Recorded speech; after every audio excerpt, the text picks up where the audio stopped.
अस्सलाम वालेकुम, बिस्मिल्लाहिर्रहमानिर्रहीम। Biology chapter number 15, lecture number 10, urinary system.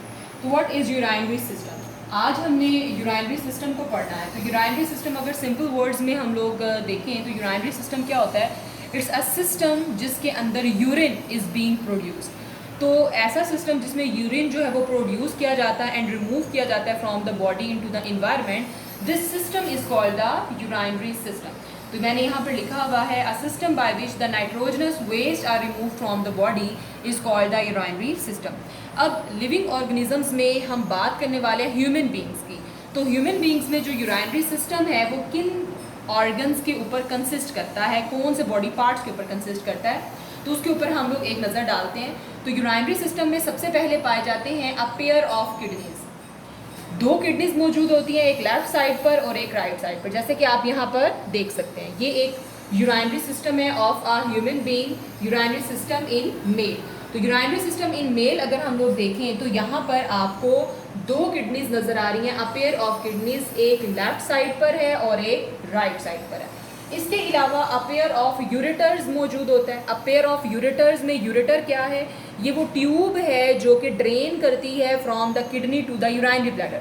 मिसाल के तौर पर अगर हम लोग इस डायग्राम में देखें तो हर एक किडनी में से एक ट्यूब जो है वो मूव करती हुई नीचे आ रही है, दूसरी किडनी से भी ये मूव करती हुई नीचे आ रही है। So these two tubes that drain the urine from kidney to the urinary bladder are called ureters.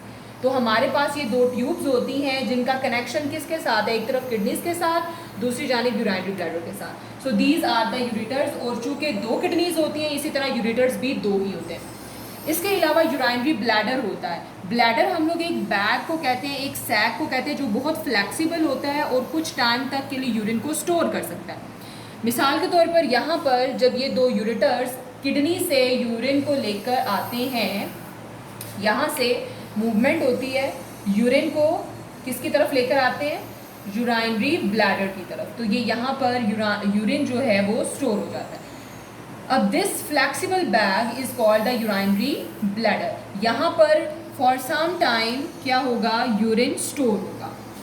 इसके बाद यहाँ पर है यूरेथ्रा। यूरेथ्रा क्या होता है?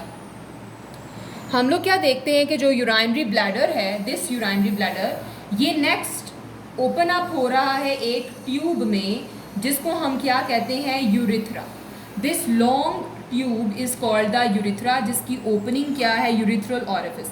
अब मैं यहाँ पर थोड़ा सा एक्सप्लेन करना चाहूँगी कि ऑरिफिस हम किसको कहते हैं। ऑरिफिस वर्ड जो है वो पोर के लिए इस्तेमाल किया जाता है, किसी ओपनिंग के लिए या पोर के लिए इस्तेमाल किया जाता है। तो अगर आप देखें कि जब ये दो यूरेटर्स किडनीज में से आए थे, दो यूरेटर्स किडनीज में से आई थी ये दो ट्यूब्स, तो ये ओपन हुई थी इनटू द यूराइनरी ब्लैडर। यही वजह है कि आप थोड़े अरसे तक के लिए यूरिन को स्टोर कर सकते हैं यूराइनरी ब्लैडर में, because it's a flexible bag. अब इस यूराइनरी ब्लैडर में जब ये यूरेटर्स ओपन होते हैं तो ये दो सुराख जो आपको यहाँ पर नज़र आ रहे हैं, दो ऑरिफिस नज़र आ रही हैं, इनको बोलते हैं यूरेट्रल ऑरिफिसेस। ये वो दो ऑरिफिसेस हैं जिनके थ्रू ये यूरेटर्स इस यूराइनरी ब्लैडर में ओपन होते हैं। So these are the ureteral orifices. ये वो दो सुराख हैं, दो ओपनिंग्स हैं जिनके थ्रू ये यूरेटर्स किस में ओपन हो रहे हैं? यूराइनरी ब्लैडर में। अब इसके बाद यहाँ पर जो यूरेथ्रा है ये एक इलोंगेटेड ट्यूब है जो क्या करती है? ये ड्रेनेज करती है यूरिन का from the urinary bladder into the outer environment. किसके थ्रू? इस यूरेथ्रल ऑरिफिस के थ्रू। अभी हम लोग बात करें यूराइनरी सिस्टम इन मेल की। यहाँ तक जब हम यूरेथ्रा तक बात करते हैं तो ये ऑलमोस्ट सेम है in male and female in both cases. लेकिन जब हम यूरेथ्रा से ऑनवर्ड मूव करते हैं तो मेल और फीमेल में थोड़ा सा डिफरेंस आता है। लाइक यहाँ पर मैंने एक मेल यूराइनरी सिस्टम जो है उसको ड्रॉ किया है।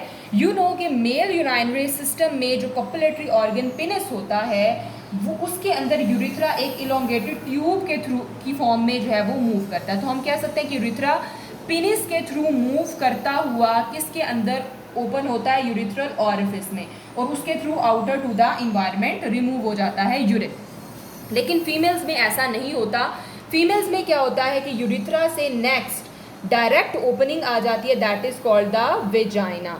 तो ये इनके अंदर डिफरेंस मौजूद है। अब एक चीज़ आप नोटिस की है कि आप यूरिन को कंट्रोल कर सकते हैं। लाइक आप अपने यूरिनेशन की जो सेंसेशन है उसको आप कंट्रोल कर सकते हैं। वो क्यों? क्योंकि यहाँ पर स्फिंक्टर मसल्स होते हैं। यहाँ पर क्या होते हैं?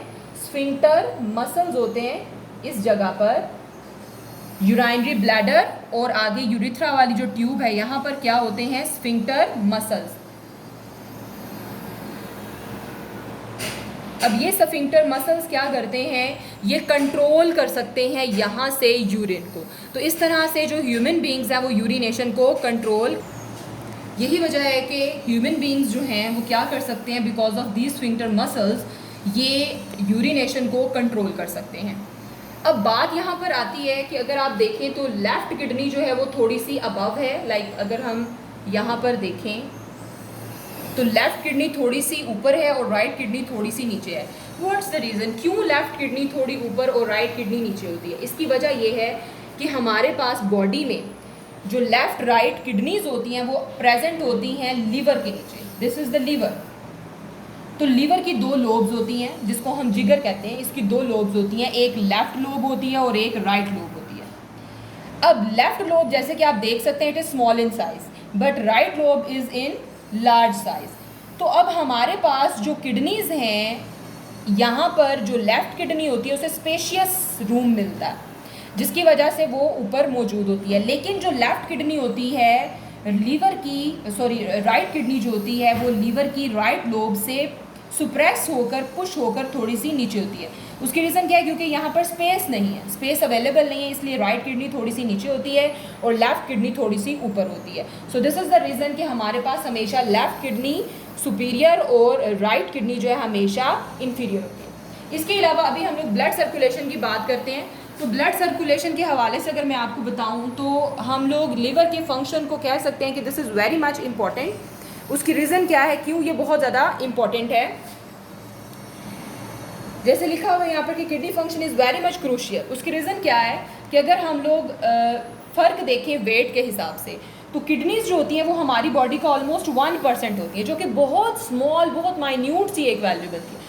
लेकिन अगर आप इसके काम का अंदाज़ा लगाना चाह रहे हैं या इसकी अहमियत का अंदाज़ा लगाना चाह रहे हैं तो आप इसमें ब्लड सर्कुलेशन से इसका अंदाज़ा लगा सकते हैं, क्योंकि हर हार्ट बीट पर ऑलमोस्ट 20% ऑफ द ब्लड जो है वो किडनीज़ को सप्लाई किया जाता है। इट मीन्स किडनीज जो है वो बहुत ज़्यादा काम कर रही हैं और बहुत क्रूशियल काम कर रहे हैं। अब यहाँ पर हम लोग ब्लड सर्कुलेशन को देखते हैं कि ब्लड सर्कुलेशन जो है वो किस तरीके से हो रही होती है, क्या मूवमेंट है। यहाँ पर मैंने हार्ट लिखा है, यानी यहाँ पर आपके पास दो ट्यूब्स, आपको मेजर दो ट्यूब जो है वो नज़र आ रही है, एक ब्लैक इन कलर है, एक ब्लू इन कलर है। जो ब्लैक इन कलर है इसको हम बोलते हैं एब्डोमिनल एओर्टा। क्या बोलते हैं इसको? Abdominal aorta. वी नो कि एओर्टा जो है वो एक पाइपलाइन है जो ब्लड को लेकर आती है फ्रॉम द हार्ट और पूरी बॉडी में उसको सप्लाई करती है। अब वो एओर्टा जो बॉडी इंफीरियर साइड पर जो बॉडी का पार्ट है उसकी तरफ लेकर जा रही है उसे हम लोग क्या बोलते हैं? एब्डोमिनल एओर्टा, जो पेट में से गुजरती है। तो बेटा एब्डोमिनल एओर्टा क्या करती है, ये हार्ट से ब्लड को लेकर चलती है और जैसे ही एब्डोमिनल एओर्टा दो किडनीज़ के पास पहुंचता है तो ये एब्डोमिनल एओर्टा दो आर्टरीज में डिस्ट्रीब्यूट हो जाता है।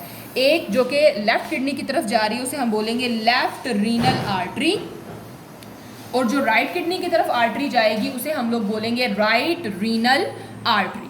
तो इस तरीके से हमारे पास क्या है, एक जो है वो तरफ हमारे पास राइट रीनल आर्टरी और लेफ़्ट रीनल आर्टरी है।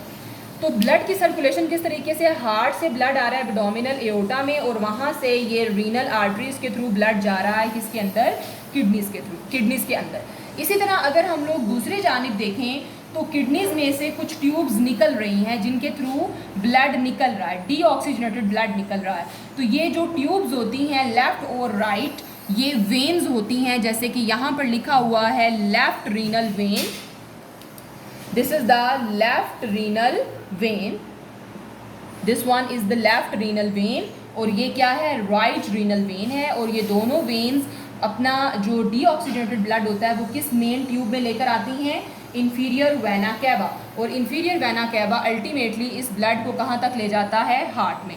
तो अगर हम लोग सर्कुलेशन ऑफ जो है वो ब्लड देखें तो जो ऑक्सीजनेटेड ब्लड होता है वो हार्ट से आता है एब्डोमिनल एओर्टा में, वहाँ से जाता है रीनल आर्टरीज़ में और फिर किडनीज़ में। लेकिन दूसरे ही जानिब डीऑक्सीजनेटेड ब्लड किडनी से आ रहा है रीनल वेन में, रीनल वेन से इंफीरियर वेना कैवा में और वहाँ से फिर हार्ट तक पहुँच रहा होता है। अगर हम इस किडनी को जूम इन करके देखें, इसका इंटरनल स्ट्रक्चर देखना चाहें, तो हमारे पास जो किडनीज होती हैं उनका इंटरनल स्ट्रक्चर किस तरीके से नज़र आता है, इस तरह से। हमें पता है कि किडनीज हमेशा बीन शेप होती है, किडनीज हमेशा क्या होती हैं, एक बीन शेप में हमें मौजूद नज़र आती हैं। तो सबसे पहले हम लोग इसकी आउटर कवरिंग को देखते हैं। तो इसकी आउटर कवरिंग जो है वो कैप्सूल कहलाती है। उसके बाद जो किडनी है उसका अगर हम क्रॉस सेक्शन लेकर देखते हैं तो हमें किडनी के 2 मेन पार्ट्स नज़र आते हैं। एक जो बाउंड्री की साइड पे है that is called the cortex, और जो इनर साइड है that is called the medulla. मैं रिपीट कर रही हूँ, जो बाउंड्री की साइड पर है पार्ट किडनी का दैट इज़ कॉल्ड, और जो इनर साइड पर है दैट इज़ कॉल्ड मेडुला। तो इस तरीके से इसके 2 पार्ट्स हो गए, कॉर्टेक्स एंड मेडुला। अब जो मेडुला है इसके अंदर क्या चीज़ मौजूद होती है, मेडुला के अंदर आपको ये कुछ pyramid shape, cone shape structures नज़र आ रहे हैं। ये क्या है, कोन लाइक स्ट्रक्चर्स नज़र आ रहे हैं। इनको हम लोग बोलते हैं पिरामिड्स। क्या बोलते हैं इन्हें, पिरामिड्स, क्योंकि ये कोन शेप होते हैं, इसलिए हम इनको क्या बोलते हैं, pyramids. So these are the pyramids. यहाँ पर मैंने 5 ड्रॉ किए हैं, लेकिन मोस्टली ये 7 पिरामिड्स होते हैं। तो इनको हम बोलते हैं रीनल पिरामिड्स। रीनल हमेशा वर्ड हम लोग बोलते हैं किसके लिए, किडनीज के लिए। तो anything related to kidneys is called the renal. तो यहाँ पर हमारे पास रीनल पिरामिड्स हैं, कोन शेप स्ट्रक्चर्स हैं। क्योंकि ये मेडुला में पाए जाते हैं इसीलिए इनको हम लोग रीनल मेडुला पिरामिड्स भी बोल सकते हैं। अच्छा, इसके अलावा यहाँ पर क्या स्ट्रक्चर्स नज़र आ रहे हैं, अगेन यहाँ पर ब्लड सर्कुलेशन के लिए रीनल वेन है जो कि ब्लड बाहर लेके आएगी, और रीनल आर्टरी है जो ऑक्सीजनेटेड ब्लड अंदर लेके जाएगी। अब ये जो दोनों चीज़ें होती हैं, जो वेन भी है और आर्टरी भी है, ये एक स्पेसिफिक साइट पर जाकर किडनी के अंदर एंटर होती हैं, मेडुला के अंदर एंटर होती हैं। उस स्पेसिफिक साइट को, specific portion of the kidney को, जहाँ पर ये दोनों वेन्स और आर्टरीज किडनी के अंदर एंटर होती हैं, this point is called the hills. इस पॉइंट को हम क्या बोलते हैं, हिलस। इसके अलावा इसको हिलम भी कुछ बुक्स में लिखा जाता है, और ये दोनों सेम है, हिलम या हिलस हम इसको बोल सकते हैं। और वो वाला एरिया, ये वाला पॉइंट जहाँ पर जो यूरेटर है वो एंटर होता है किडनी में, या उसके साथ उसका लिंकेज होता है, दिस पॉइंट, इस पॉइंट को हम लोग क्या कहते हैं, पेल्विस। अब अक्सर क्वेश्चन आता है कि पेल्विस और हिलम में क्या फ़र्क है। पेल्विस एक डिप्रेशन है, एक एरिया है, एक पॉइंट है, एक जंक्शन है जहाँ पर यूरेटर जो है वो किडनी में ओपन अप हो रहा है। तो पेल्विस और हिलम या हिलस में क्या फ़र्क है कि पेल्विस वो एरिया है जहाँ पर यूरेटर जो है वो एंटर हो रहा है, यूरेटर का कनेक्शन है, this point is the pelvis.